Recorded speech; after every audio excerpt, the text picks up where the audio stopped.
Hello guys, welcome back to my channel. இன்றைக்கி என்ன video அப்படின்னு சொல்லி கேட்டிங்கன்னாக்கா, இன்றைக்கி உங்கள் எல்லாத்து புண்ணியத்தாலேயும் வந்து பார்த்திங்கன்னா நான் ஹாஸ்பிட்டலில் அட்மிஷனாக இருந்தது உங்களுக்கே தெரியும். நான் வந்து நேற்றே வந்து வீட்டுக்கு வந்துட்டேன். அதுக்கப்புறம் வீடியோ போடலாம் அப்படின்னு சொல்லிட்டுன்னு சரி எல்லாமே கமெண்ட்ஸ் பண்ணிகிட்டே இருந்தீங்க. அம்மா உங்களுக்கு என்னாச்சு ஏதாச்சு, என்ன திடீர்னு இந்த மாதிரி உடம்பு சரியில்லாமல் ஆயிடுச்சு, நீங்கள் நல்லா தானே இருந்தீங்க, ஏன் பப்ளு விட்டு வந்தது உங்களுக்கு வந்து ஏக்கமா, ஏமா இப்படி இருக்கீங்க, இப்படி உங்களை பார்க்குறதுக்கு எனக்கு ரொம்ப கஷ்டமாக இருக்குது, நீங்கள் ப்ளீஸ் தயவு செஞ்சு என்னாச்சு ஏதாச்சுன்னு சொல்லி கண்டிப்பாக நீங்கள் வீடியோ போடுங்கன்னு சொல்லி எல்லாம் கேட்டுகிட்டே இருந்தீங்க. நானும் உங்கள் கமெண்ட்ஸ் எல்லாம் வந்து பார்த்திங்கன்னா கொஞ்சம் ரிலாக்ஸாக இருக்கும்போது எடுத்து பார்க்கும்பொழுது ரொம்ப என் மேலே அவ்வளோ ஒரு அக்கறையாக இருக்கீங்க. என்ன சொல்கிறது, என் பிள்ளைங்களை மாதிரி அந்தளவுக்கு ஒரு கேர் எடுத்துக்கிறீங்க. எனக்கு சொந்த பந்தம் வந்து கால் பண்ணி எனக்கு கேட்டாங்களோ இல்லையா அது எனக்கு தெரியாது. ஆனால் ஒருத்தருமே கால் பண்ணலை. ஏன்னு சொல்லி கேட்டால் அவங்க வந்து நினைக்கிற ஒவ்வொரு விஷயம் என்ன அப்படின்னு சொல்லி கேட்டிங்கன்னா, நம்மளுக்கு ஏதாவது ஒன்று முடியலன்னா நம்ம வந்து அவங்களுக்கு கால் பண்ணி வந்து கேட்கணும் கொள்ளணும் அப்படின்ற மாதிரி யோசிக்கிறாங்க. ஸோ அப்பேற்பட்ட ஜென்மங்கள் எனக்கு வாழ்க்கையில் தேவையே கிடையாது. என்னை வந்து உண்மையாக நினச்சி எனக்காக ஒரு 5 நிமிஷம் நான் வந்து யூடியூப்பில் ஒரே ஒரு போஸ்ட்டு தான் போட்டிருந்தேன். எனக்கு வந்து ட்ரிப்ஸ் ஏறிட்டு இருந்தது. ஸோ நீங்கள் வந்து என்னடா நான் வீடியோ போடல கொள்ள அப்படின்ற மாதிரி நீங்கள் யோசிப்பீங்கன்னு சொல்லிட்டு ஒரே ஒரு போஸ்ட்டு தான் போட்டிருந்தேன்.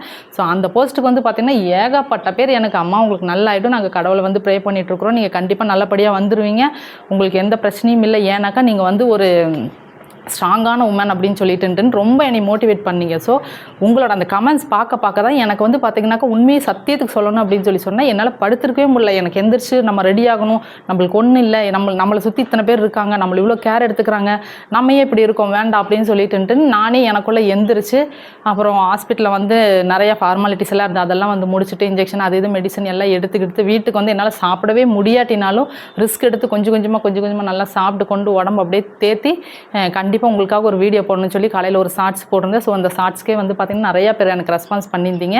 அம்மா உங்களுக்கு நல்லா ஆயிடுச்சுல, அது எனக்கே போதும், நீங்கள் வீட்டுக்கு வந்துடுவீங்கன்னு சொல்லி தெரியும், ஆனால் பரவாயில்ல நீங்கள் வீட்டுக்கு வந்துட்டீங்க, என்ன நடந்ததுன்னு சொல்லிட்டுன்னு எனக்கு கண்டிப்பாக வந்து ஒரு லாங் வீடியோ போடுங்கம்மா, ஏன்னா நீங்கள் லாங் வீடியோ போட்டு கிட்டத்தட்ட 1 வீக் ஆச்சுன்னு சொல்லியிருந்தீங்க.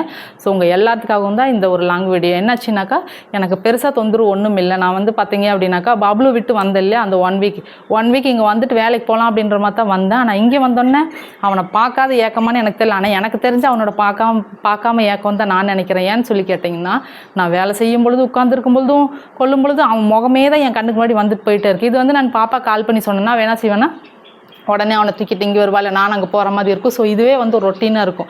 நம்ம வந்து ஒரு விஷயம் வந்து நடக்குது அச்சீவ் பண்ணி போகிறோம் அப்படின்னு சொன்னால் என்னோட ஏஜில் இருக்க எல்லாத்துக்குமே தெரியும், நம்ம அதுக்கே முக்கியத்துவம் கொடுத்துருந்தோம் அப்படின்னு சொன்னாக்கா பெண்களோட ஃப்யூச்சரும் அவங்களுக்கு வந்து பார்த்திங்கன்னா ஐயா அம்மா கூடயே இருக்கணும் கொள்ளணும் அப்படின்ற மாதிரி ஒரு தாட் வரும்.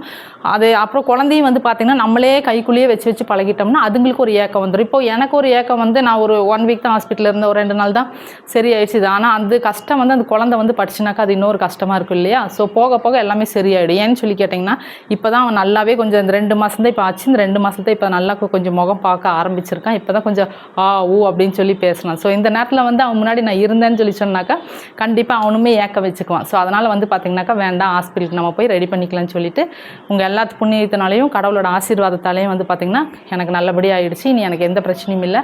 நான் வந்து பார்த்திங்கன்னா நாளைக்கு இல்லை இன்னும் ஒரு 2 டேஸ் இன்னும் கொஞ்சம் ரெடி ஆகிட்டு பார்த்தீங்கன்னா அப்படின்னாக்கா கண்டிப்பாக நான் பப்ளு பார்க்க போவேன். போயிட்டு கண்டிப்பாக அவங்க கூட இருக்கிற ஃபோட்டோஸு அவங்க கூட சேர்ந்து வீடியோ எடுத்து உங்களுக்கு வந்து போஸ்ட் பண்ணுறேன், இப்போ எப்படி இருக்கும் என்ன ஏதுன்னு சொல்லிட்டு. ஸோ எனக்கு இவ்வளோ சப்போர்ட் பண்ணி என்னை இந்த அளவுக்கு மோட்டிவேட்டாக கொண்டு போயிட்டு இருந்தவங்க எல்லா நல்ல உள்ளத்துக்கும் கண்டிப்பாக நான் நன்றி தெரிவிச்சுக்கிறேன். இப்போ நிறையா பேரும் நிறையா கமெண்ட்ஸ் வந்து கேட்டிருக்கீங்க. ஸோ அந்த கமெண்ட்ஸ் வந்து பார்த்திங்கன்னா இன்னும் நான் அதிகமாக வந்து படிக்கலை. ஏன்னா எடுத்தோன்னே எல்லாமே போட்டிருந்த ஒரே ஒரு பதில் என்ன கேள்வி என்ன அப்படின்னாக்கா, அம்மா உங்களுக்கு நல்லாயிரும், உங்களுக்கு ஒன்றும் இல்லை, நீங்கள் சீக்கிரம் நல்லாயிடுவீங்க, உங்களுக்கு எந்த ஒரு கஷ்டமும் இல்லை, நாங்கள் எல்லாம் கடவுள்கிட்ட ப்ரே பண்ணிகிட்ருக்கேன்னு சொல்லிட்டு. ஸோ அந்த ஒரு நன்றிக்கு வந்து பார்த்திங்கன்னா கண்டிப்பாக நானும் உங்களுக்கு ஒரு வீடியோ போட்டு என்னோட நன்றி நான் தெரிவிச்சுட்டேன். கண்டிப்பாக இதுக்கப்புறம் வந்து பார்த்திங்கன்னா உங்களுக்கு நிறைய மோட்டிவேஷன் வந்து நான் போட்டுகிட்டே இருப்பேன். ஸோ எனக்கு வந்து ப்ரே பண்ணிவிட்டு என்னை ஒரு செகண்டாவது நினச்சவங்க எல்லாம் நல்ல உள்ளத்துக்கும் நான் வந்து என்னோட நன்றி தெரிவிச்சுக்கிறேன். ஓகேவா? ஓகே, பாய் செல்லக்குட்டீஸ். இனி தொடர்ந்து உங்களுக்கு எல்லா வீடியோ வந்துகிட்டே இருக்கும். கண்டிப்பாக லைக் பண்ணுங்கள், ஷேர் பண்ணுங்கள், சப்ஸ்கிரைப் பண்ணுங்கள், கூட இருக்க பெல் ஐக்கானே மறக்காமல் கிளிக் பண்ணுங்கள். அப்போ தான் நான் போடுற எல்லா வீடியோஸும் உங்களுக்கு நோட்டிஃபிகேஷனாக கண்டிப்பாக வரும். ஓகேவா? ஓகே, பாய்.